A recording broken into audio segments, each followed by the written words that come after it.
So let's talk about emotions first, right? I think you see the best golfers just kind of be on an even keel, right? I mean, we don't get too hot. We don't get too upset.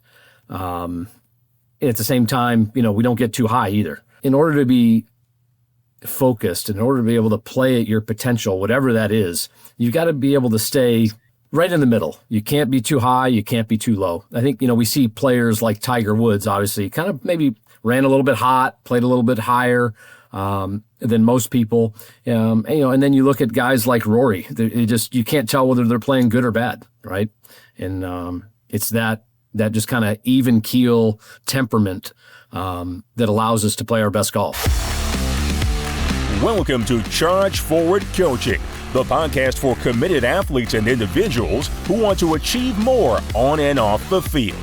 Hosted by James Blasco, certified mental toughness and resilience coach. You'll gain insights and inspiration from elite athletes, coaches, and others who know what it takes to excel. Are you ready to go to the next level? Then tune in, get inspired, and let's charge forward. Now here's your host, James Blasco. Hello and welcome to another episode of the Charge Forward Coaching Podcast. I'm your host, James Blasco. For you golfers out there, especially amateurs like me, have you ever stood over like a 3-foot putt and your buddies are there, maybe you're a high school player or college player too, and everything goes quiet, everybody's waiting for you to putt, and it's easy, flat, no break, and you hit it and you miss. And you're like, what the heck? You're filled with emotions, don't know what to do. Why did that happen? Well, today we have an incredible guest, local legend here in Daytona. And this guy, you got to hear this. He's one of the, not just great players, but one of the great coaches in golf. He won a 2012-2013 PGA of America. He was a national champion there. By the way, he was the first left-hander to win that. He was also the 2012-2013 National PGA Player of the Year. He's been in 7 PGA championships, played at Bay Hill. He's golfed pretty much everywhere and done an awesome job. And his name is Rod Perry. He's from Port Orange, Florida, right down the street from me. And Rod, we'd love to welcome you to the show. Hey, thanks, James. Appreciate it. Sure. So first, I guess we'll start with your background, how you came into the game, fell in love with the game. I believe it was your father introduced you. Where did that start, and how did you decide this is going to be my career? Sure. Yeah. So it was actually my grandfather. My mother's father retired from Pennsylvania and relocated to Florida. And I just love spending time with the guy. I love spending time with the guy in the evenings after school. My dad was a physician by trade, so he worked a lot. Didn't play golf at the time. And it was kind of my grandfather that introduced me to it. And I grew up a lot like other kids here in Central Florida. We've got great weather. We've got an abundance of sports to play. I grew up playing soccer and baseball, and I tried football. That didn't work out too well.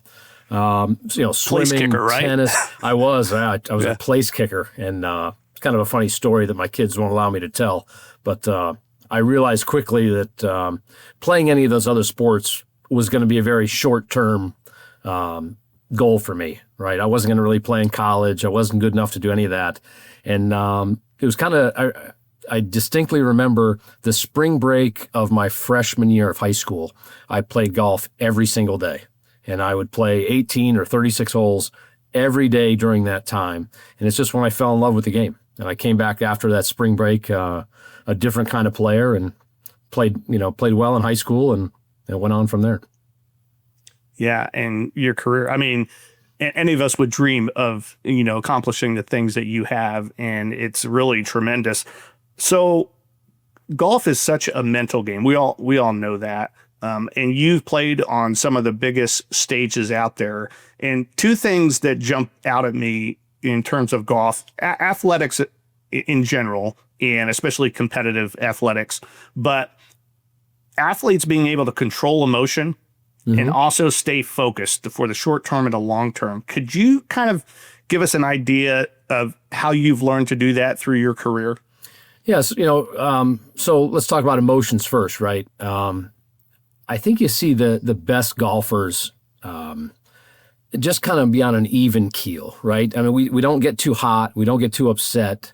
And at the same time, we don't get too high either, right? Golf is a 4.5 to 5.5 hours, unfortunately, these days, sport, right? And you're out there for the most part by yourself. At the highest levels, we use caddies, but, for the most part, it's just you. And in order to be focused, in order to be able to play at your potential, whatever that is, you got to be able to stay, right in the middle. You can't be too high. You can't be too low. I think, we see players like Tiger Woods, obviously, kind of maybe ran a little bit hot, played a little bit higher than most people. And then you look at guys like Rory. You can't tell whether they're playing good or bad, right? And it's that just kind of even keel temperament that allows us to play our best golf, right? And I don't know which comes first, right? Is it the temperament of the individual that allows us to play great golf, or is it actually the game of golf that's taught us that temperament, over our careers? I would probably say it's the latter. Yeah, that's a great question. And it's funny, in other sports, football, basketball, whatever, in the biggest moments, there's noise and all this stuff going on. And, you got to focus through that. But in golf, in the biggest moments, it's quiet. It's almost like all you hear is what's in your head. What does go through your head? I know there was a big time in one of the championships where late in the last round, I believe you parred one of the holes. The other guy might have parred or birdied, and you ended up winning. But at that moment, when you bogeyed that one hole, like what were you thinking? How did you compensate for that? Yeah, so I teach a lot of people, right? I spend the majority of my career teaching now. And a lot of the students come to me and they say, well, I want consistency, right? That's the number one thing people ask me for. They don't come to me asking me for more length. They don't come to me asking me, learning how to hit certain specialty shots. They all just want to be consistent. And I tell them, well, you're consistent right now, right? You're consistently inconsistent. That is the game of golf, right? I don't care how good of a player you are. We'll take J.J. Spawn last week at the Players' Championship. J.J. is one of the absolute best players on the planet. Okay? He is in the top 0.1% of players worldwide. He's that talented and that good. He looked like an average player in the playoff, right? He barely carried the water there on 16. He hit a kind of a, he made a mistake on 17 that cost him. Didn't play well on 18. And that's the game of golf in itself. And you have to be able to accept that, knowing that you are going to make mistakes and that you're not going to hit every shot perfect. In fact, I read somewhere, in a round of golf, the best players on earth only hit about 7 or 8 shots that they would consider to be perfect in a round of golf. Yet you have these weekend golfers coming out here that are less than perfect athletes. They're not in great shape. They might be drinking a beer or two while they're playing golf, and they don't understand why they don't hit every shot perfect. Now, that, my friend, that's just the game of golf, right? It's a game of misses. So obviously you've watched me play a round of golf, then you hit on every single aspect of my game. Yeah. So along with that emotional control, I really have a big interest in attention control. And I know you work with junior golfers. I think right now the average attention span of someone that's under 13 or so, 14, is about 8 minutes. It was higher back in the day, but now it's about 8 minutes. What can those kids learn? How can you teach them to really upgrade their focus? And how important is that? Not just in the moment, but over the course of an entire round. Yeah, so I there's different types of people, right? There's people that can go out there, and we'll use a guy like Nick Faldo, for example.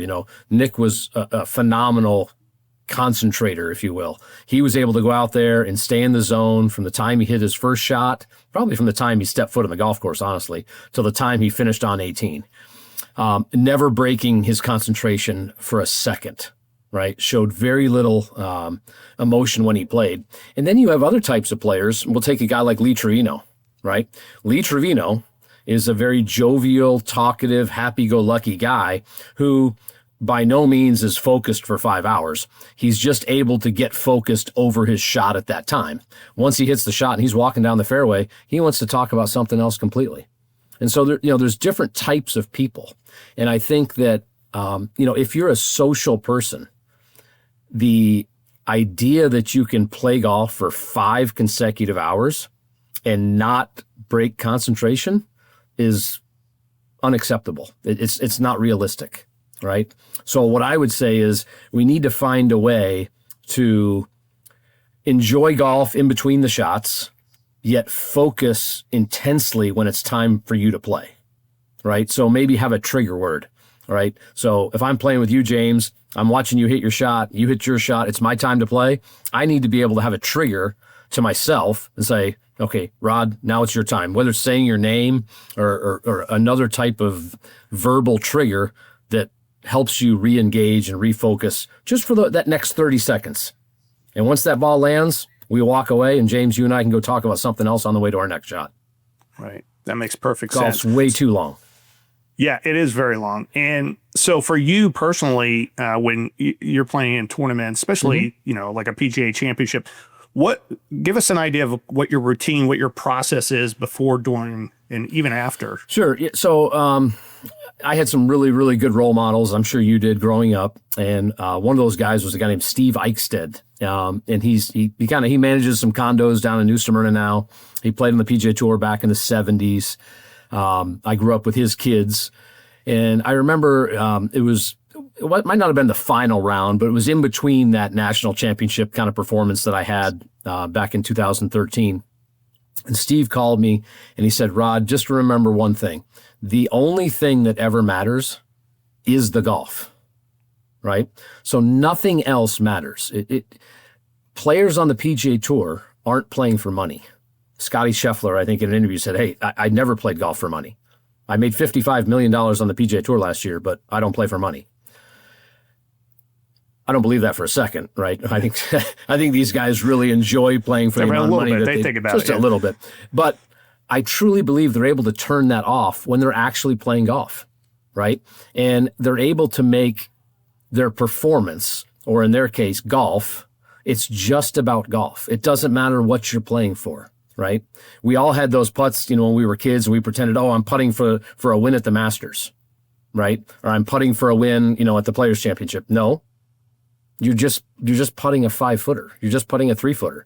It doesn't matter what the outcome or what the prize is for making or missing, right? It's simply about hitting the shot at hand, whatever that is. So as long as you remember that it's just about the golf, that's all that matters, nothing else, then I think you've got a much, much greater chance of playing to your potential.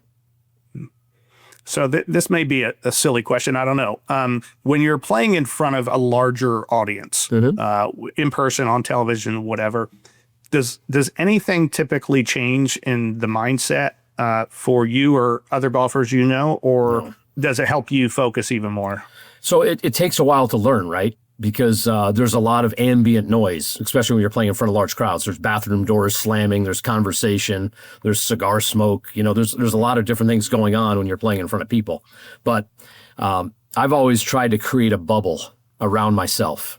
And my wife and I talk about this a lot. My wife followed me at one of my first PGA Tour events, and she's living and dying on every single shot with me, as any great wife does. And I walked right past her. And I didn't even acknowledge her. I didn't make eye contact.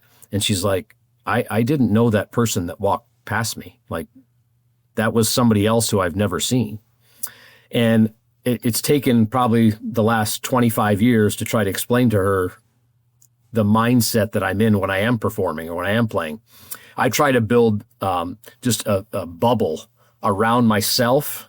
And really, my caddy's allowed in that bubble because, it is a team event, and I do rely on caddies quite a bit when we are playing.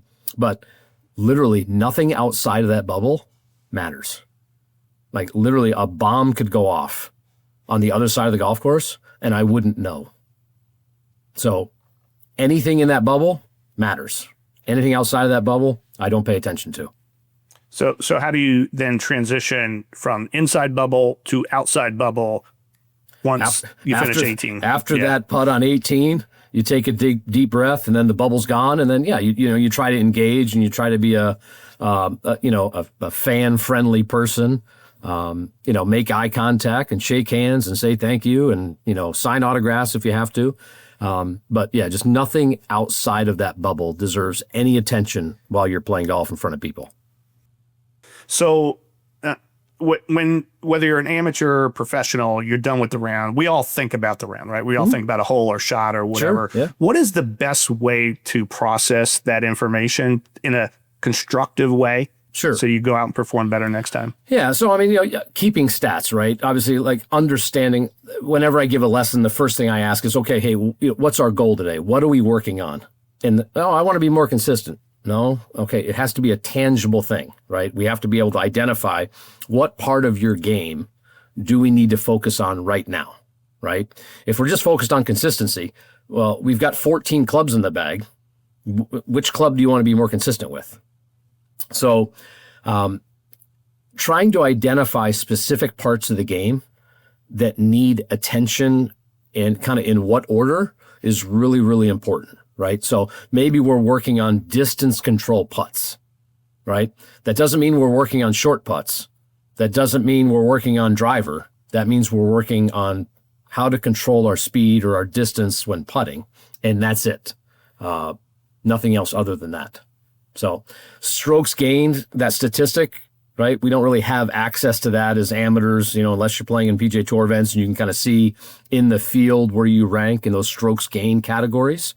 So just being able to kind of catalog, hey, am I a good bunker player? Yeah, maybe I need help with accuracy off the tee.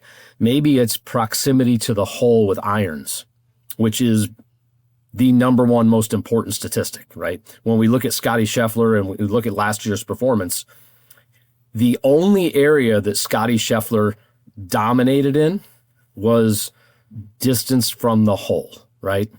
What's his average length birdie putt? Well, his average length birdie putt was shorter than everybody else. He didn't hit it the longest off the tee. He didn't hit it the straightest off the tee, right? He wasn't the best putter.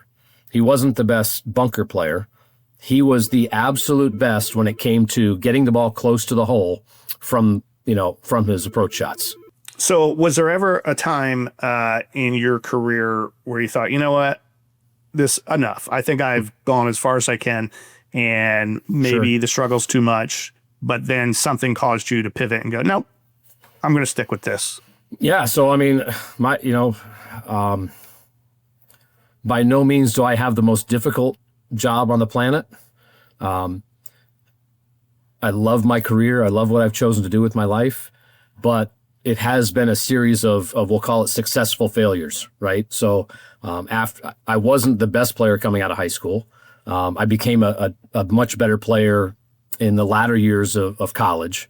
I was a decent player, when I started to play professionally after I got out of college, but I never got through Q school, right? I mean, I never had any type of status on the PGA Tour or Korn Ferry or Nationwide or anything like that. I found success much later in life as a golf professional when I kind of turned the page and got into, the business side of being a PGA golf professional, running clubs, yet, still trying to play and compete in that arena. Yeah, it's funny how, life kind of puts you in a direction. Sometimes you don't know you're going that way, but that's where you end up, and that's the best spot for you. So Absolutely. Early in this conversation, you brought up the Masters. So I know you have 2 children who appear to be pretty good at golf. And a couple of years ago, your son, and you had the privilege to go to Augusta. He worked his way there. He earned his way there for the drive, chip, and putt competition. What was that like? I watch it on TV. Sure. I watch it every year. It seems like an awesome event. Sure. Yeah, so that was my son, Carson. I think he was probably maybe 10 or 11 at the time. But certainly one of the greatest honors I've ever had, being able to be there with him when he hit, ultimately, those 9 shots is basically what it is at Augusta. There was some warm-up time and a lot of the theatrics that go along with that event. But yeah, just being able to be there with him and share that experience and kind of think, what would my grandfather say if he had a chance to see his grandson, actually hitting shots at Augusta? It was one of the highlights of my career. Yeah, how special. That's awesome. So speaking of junior golfers, I don't know how many people realize what we have down here in Daytona Beach, Florida, as far as golf, especially for juniors. And I know you're heavily involved with a few different organizations down here that support and coach and let juniors play. Why don't you share that with us? Sure. So my role right now, I'm the head golf professional here at Crane Lakes in Port Orange. And although it's a 55 and over community at its core, we are heavily engaged in junior golf. We've got 2 PGA Junior League teams, about 24 players in total. And we've been doing it for, I'd probably say, the last 10 years, really since the PGA Junior League program started on the national level. And it's been a huge success. So that's kind of the cornerstone of what we do here. And then obviously we run 3 weeks of junior camps in the summer. And then we also run a weekly junior clinic every Wednesday from 4 to 5:30. We run a clinic specifically for kids. And we don't fail in that. It's every single week. I don't think there's a Wednesday that we don't host kids. Last night we had about 22 kids out here. So when it comes to junior golf, I think access has always been the tough thing, right? There's so many barriers to entry in this game, specifically for kids, right? My 2 kids are obviously extremely fortunate. Their dad runs a golf course, so they've got access to the golf course. They've got range balls. They've got equipment. There's nothing stopping them from playing. Whereas, I look at why golf isn't as successful as, say, a sport like soccer, right? I mean, what do you need to play soccer? All you need is a ball, right? You can make your own net. You go down to the islands and you look at all these kids playing soccer, they don't even have shoes on, right? So suddenly soccer is this game that invites everyone to play, and it's such a worldwide sport because there's very few barriers to entry. Well, we as golf professionals need to make golf that accessible for kids. If we want the sport to grow and we want more people participating in golf, then we've got to find a way to get kids involved. And cost and access are the 2 things that prohibit people from playing. So that's really our goal, right? As golf professionals, yes, we run clubs. Yes, we run tournaments, but junior golf is a big part of what I do. And I'd like if I do have a legacy, I think that's what I want it to be for. I don't want it to be for playing. I don't want it to be for teaching. I want it to be for, hey, you helped other people learn golf and now they're playing more because of it. Yeah, I have a feeling that's going to work out for you. And the organizations, my son played in the Volusia Flagler League, Junior League for a while, loved it, and still golfs today, even though he's in the military. Had he not had that opportunity, do you think he would become a golfer? If we didn't have, if her name was Marianne Hafman, was the lady that started it back in the 60s and 70s here in Volusia County. And we had events every Monday, and we played different courses. We had access to some of the best private clubs. I don't think your son would be playing golf today if it wasn't for that. I agree 100%. And it's a great thing because now in life we can play. We can play golf. He's way better than me, but we can play golf.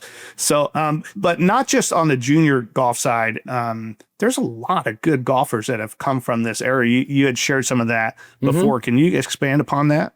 Yeah, so, in recent years, Matt Every, who 2-time winner of the Arnold Palmer Invitational, he grew up right here in Ormond Beach. Ken Staten, another guy, grew up at Riviera, played at Florida State, played on tour for a few years. There's been a lot of good players that have come from this, I'll call it East Central Florida, Volusia, Flagler, Brevard counties right here. And it's an area of Florida, not like Jupiter, not like South Florida, not like Fort Myers, not like Jacksonville, but, it's an area that's more known for, offshore fishing, race cars, bike week, and hopefully golf someday, right? If not now. But we've got a bunch of junior golfers in the pipe. Hopefully my son and daughter, hopefully they're able to continue loving the game and playing. And then we've got some other juniors. JT Strickland is an up-and-coming junior player who's playing really good on a national level. We've got a kid out here, Armand Bellinger, who is just unbelievable. He's 12 years old. He's got 2 hole-in-ones already. I'm telling you, flag sticks are scared when this kid plays. He hits it so straight. But, it's really exciting to see. We've got some young girls that are some just phenomenal athletes that are choosing to play golf now at a much younger age. And so, hopefully they can keep going. I believe we have a famous rules official, too, that's from the area, too, right? We do. Slugger White. Yeah. So Slugger, a really funny story. So Slugger's father was a gentleman named Cotton White. And Cotton was very good friends with my grandfather, who was the one that introduced me to golf. And Cotton was a professional boxer. He fought Sugar Ray Robinson back in the day. And Slugger and the Whites have been good friends of our family for a lot of years. And to see what Slugger went on and did at the PGA Tour, him and Brandel Chambly were the two top rules officials on the PGA Tour for a number of years. And then Slugger, after his retirement from the PGA Tour, had a chance to go to work for Liv, and him and Greg Norman were the two guys that really helped start Liv Golf. Yeah, that's amazing. So, kind of to wrap things up, I was going to throw the ball on your court to kind of expand upon two things. One, what do you think golf can do for young people overall, not just in the game, but for their life? Mm-hmm. And number two, if there was one bit of advice you could give to any golfer, what would it be? Yeah, so as far as the benefits of playing golf, right? So we look at golf in comparison to other sports, right? My son and daughter are in high school right now, and my son, Carson's kind of having to deal with this more so than my daughter. But, all the cool kids kind of play baseball and football right now, right? And they think those are the sports that they're most interested in. For 99.999% of kids, those sports end. They either end in high school or they end, in their early 20s, possibly late 20s. Golf's a game you can play your entire life. We've got guys out here. We had a 92-year-old guy make a hole-in-one with a driver on a par 3 a couple years ago. So it's a sport you can enjoy your entire life. And I can't urge people enough. If you want to be really good at this game, you have to start young. Golf is not a sport you can pick up later in life, in your 40s and 50s, and expect by the time that you do have the time and resources to play, later in life towards your retirement, that you're going to be good, because it's so hard to learn this game later in life. It's a much easier sport to learn as a young person. So if you can just say, hey, look, I'm going to focus. I want to play golf later in life. I'm going to learn it now. It becomes much, much easier. And then from a social standpoint, not to get political, but obviously, our man in the White House right now, he's a golfer. Yeah. And there's a lot of deals getting done on the golf course. And I just don't mean it from the political standpoint, but from a business side as well. I actually secured this job here at Crane Lakes on the golf course, playing golf during the day, hitting a shot, and I was fortunate enough to hit a really, really good one. And the guy says, hey, you need to be my next golf pro. If you can do that, then I want you. So just great things can happen on the golf course. Yeah, no doubt. Well, Rod, thank you so much for your time. Everybody here in the Daytona Beach area is extremely proud of you. Every time your name comes up anywhere, it's awesome. And for those of you out there, you could go to chargeforwardcoaching.com. You can get to all of our podcasts. Don't forget to like and share and subscribe, and we will catch you next time. Keep charging forward. Thanks for tuning into this episode of Charge Forward Coaching. Remember, the journey to greatness is built on mental toughness and consistent effort. So head on over to chargeforwardcoaching.com and book a free discovery call to take the next step in your journey. Until next time, stay focused, stay determined, and keep charging forward.